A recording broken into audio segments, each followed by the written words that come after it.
Namaste, welcome back to Eagle Traders. मित्रांनो, आपण daily अनालिसिसचे video upload करत असतो निफ्टी आणि बँक निफ्टी. आणि सगळ्यात महत्त्वाचं त्याच्यामध्ये कधी कधी आपण स्टॉक ऑफ द डे मध्ये जर कमेंटमध्ये स्टॉक आले तर त्याची पण माहिती आपण देत असतो.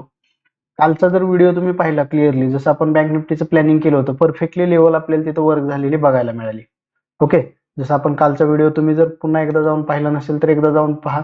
आपण जसं ठरवलं होतं परफेक्टली त्या लेवलनुसार आपण जे ठरवलं होतं की मार्केटमध्ये 500 ते 600 पॉईंटची रॅली येऊ शकते, साधारणतः 550 पॉईंटच्या आसपास आपल्याला एक चांगली स्ट्रॉंग अशी रॅली बँक निफ्टीमध्ये आज बघायला मिळाली.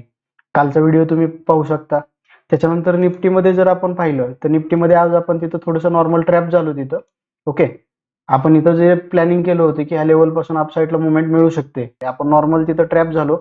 परंतु जर आपण टेलिग्राम चॅनलला जर आपल्या पाहिलं तर आपण टेलिग्राम चॅनलला सुरुवातीला बँक निफ्टीचा सी घ्यायला लावला होता. त्याच्यामध्ये साधारणतः आपल्याला 50 ते 60 पॉईंटची रॅली बघायला मिळाली. ओके, जे आपण सजेस्ट केलं होतं 53,700चा सी तो 500च्या दरम्यान घ्यायचा होता आणि फक्त 30 पॉईंटचा एसेल होता. त्याच्यामध्ये एक चांगल्या पद्धतीची आपल्याला रॅली बघायला मिळाली. त्याच्यानंतर आपण 24,400चा एक सी घेतला होता, तर त्याच्यामध्ये पण साधारणतः आपल्याला 20 ते 25 पॉईंटची निफ्टीमध्ये रॅली बघायला मिळाली. म्हणजे प्रॉपर एसेल लावून जर आपण काम केलं तर परफेक्टली आजचे जे रिवॉर्ड आहेत ते चांगल्या पद्धतीचे आपल्याला बघायला मिळाले. त्याच्यानंतर युपीएल आपण एक सजेस्ट केला होता आपल्या ईगल कम्युनिटीला, त्याच्यामध्ये पण साधारणतः 5%च्या आसपास आपल्याला स्ट्रॉंग अशी मुवमेंट बघायला मिळाली. आता तुम्ही हे सर्व जे व्हिडिओ पाहताय किंवा जे सर्व अनालिसिसचे जे फोटो पाहताय, हे आपला ईगल कम्युनिटीचा चॅनल आहे. तुम्ही जर जॉईन केला नसेल, ओके, तुम्ही जर जॉईन केला नसेल तर पहिल्यांदा ईगल कम्युनिटी जॉईन करायचं असेल तर डिस्क्रिप्शन बॉक्समध्ये आपण लिंक दिली, त्याच्यामध्ये जाऊन डिस्क्रिप्शन बॉक्समध्ये अपस्टॉकच्या अकाउंट ओपनिंगची लिंक आहे, त्याच्यामध्ये जाऊन अकाउंट ओपन करा.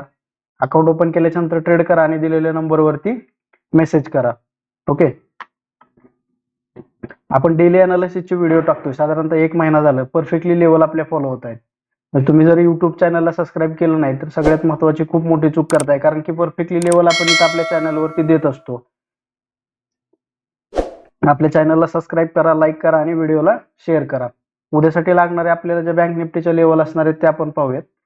आपण चार्ट घेतो बँक निफ्टीचा, 5 मिनिटाला आपण चार्ट घेतला. ह्याच्यामध्ये सगळ्यात महत्त्वाचं काय तर वरच्या बाजूला जो आपल्याला सप्लाय झोन असणार आहे त्याच्यामध्ये 53,455 ही आपल्याला एक रेजिस्टन्स, स्ट्रॉंग रेजिस्टन्सचं उद्या काम करणारी लेवल आपल्याला बघायला मिळणार आहे. आणि जर समजा बॉटम साईडला आपण पाहतोय तर 52,892 हा आपल्याला डिमांड झोन असणार आहे, म्हणजे हा इथं आपल्याला एक स्ट्रॉंग सपोर्ट तिथं बघायला मिळणार आहे. ओके, आणि 53,171 ही जी मिड लेवल आहे तिथं जर आपला सेटअप वर्क झाला तर बोथ लेवलला आपण तिथं काम करू शकतो, अपसाईड असेल किंवा डाऊन साईड असेल. उद्या जर आपण प्लॅनिंग करणार आहे बँक निफ्टीला तर स्ट्रॉंगली प्लॅनिंग आपलं काय असणार आहे, जर सपोज आपल्याला डाऊन साईडला इथं जर मार्केट मिळालं तर एक अप साईडचा आपण इथपर्यंत प्लॅन ठरवू शकतो. त्याच्यानंतर जर समजा वरती इथं क्लिअरली आपल्याला ब्रेकआउट मिळाला विथ सेटअप तर आपल्याला पुन्हा एकदा 400 ते 500 पॉईंटची अपसाईडची रॅली मिळणार आहे. ओके, दोन ठिकाणी आपण दोन्ही सेटअपला आपण तिथं वर्क करणार आहोत. म्हणजे जर आपल्याला इथं सप्लाय झोनमध्ये एक ब्रेकआउट मिळाला तर अप साईडचा एक प्लॅन करणार आहोत आणि डिमांड झोनला जर आपल्याला एखादा सेटअप मिळाला तर बाय साईडचा आपण प्लॅन करणार आहोत. हे झालं बँक निफ्टीसाठी. आणि निफ्टीसाठी जर पाहायचं असेल तर निफ्टीमध्ये जर क्लिअरली पाहिलं तर उद्या त्याची एक्सपायरी, ओके, एक्सपायरी असल्या कारणानं असं वाटत नाही की त्याच्यामध्ये एक स्ट्रॉंगपणे असा मोठा मूव बघायला मिळेल. ओके, जर आपण ह्या दोन लेवलचा विचार केला 24,593 आणि 24,370 ह्या बिटवीन रेंजमध्ये जर मार्केटने काम केलं तर आपल्याला स्ट्रॉंग असे कुठल्याही बाजूला मोठे मुवमेंट बघायला मिळणार नाही. त्या कारणानं जर समजा आपल्याला नाही ब्रेकआउट मिळाला तर आपण परफेक्टली तिथं सेटअप वरती काम करणार आहोत. जर समजा आपल्याला सेटअप नाही मिळाला तर आपण उद्या त्याच्यामध्ये ट्रेड अवॉइड केला तरी चालेल. ओके, दोन ट्रेड आपल्यासाठी निफ्टीकडे असणार आहे. जर वरच्या बाजूला हा सेटअप ब्रेक झाला तर अपसाईडचा आपण प्लॅन करू शकतो आणि 24,370 ची जर लेवल ब्रेक झाली तर 24,098 पर्यंत आपण एक पुट साईडचा प्लॅन करू शकतो. परंतु जर समजा बिटवीन रेंजला काम केलं तर कुणीही त्याच्यामध्ये ट्रेडसाठी गडबड करू नका, कारण की मग त्याच्यामध्ये जी एक्सपायरी आहे त्या एक्सपायरीमध्ये मार्केट साधारणतः 90% तरी रेंज बाउंड राहू शकतं असा अंदाज आहे. बाकीचा जो सेटअप असणार आहे ते उद्या मॉर्निंगला आपण त्याचे अपडेट आपल्या चॅनलला देणार आहोत. भेटूयात आपण उद्याच्या व्हिडिओमध्ये. धन्यवाद.